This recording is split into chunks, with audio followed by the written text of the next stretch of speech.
অভিনেত্রী শবনম ফারিয়াকে নিয়ে আপত্তিকর মন্তব্য করার অভিযোগ প্রমাণিত হওয়ায় সাজিদা ফাউন্ডেশনের কর্মী রাকিবুল হাসান নামে এক যুবককে চাকরিচ্যুত করা হয়েছে। রবিবার রাতে ফারিয়া তার ফেসবুক পোস্টে এ তথ্য জানিয়েছেন।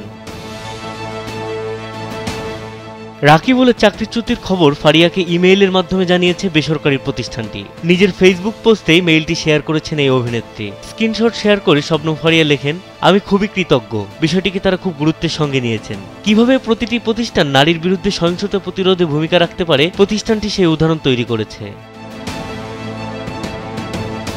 কৃতজ্ঞতা জানিয়ে শবনম ফারিয়া লেখেন, আমার সহকর্মী, রাজনীতিবিদ, অ্যাক্টিভিস্ট, কলেজ পড়ুয়া মেয়ে সহ অনেকে আমাকে সমর্থন করেছেন, তাদেরকে ধন্যবাদ জানাই। আপনার প্রতিবাদ জরুরি। সাহসী পদক্ষেপ নেওয়ার জন্য সাজিদা ফাউন্ডেশনকে ধন্যবাদ। এভাবেই পরিবর্তন শুরু হয়। আসুন প্রতিবাদ জারি রাখি। স্যান্ডেলিনা সো, রূপচর্চায় আভিজাত্য।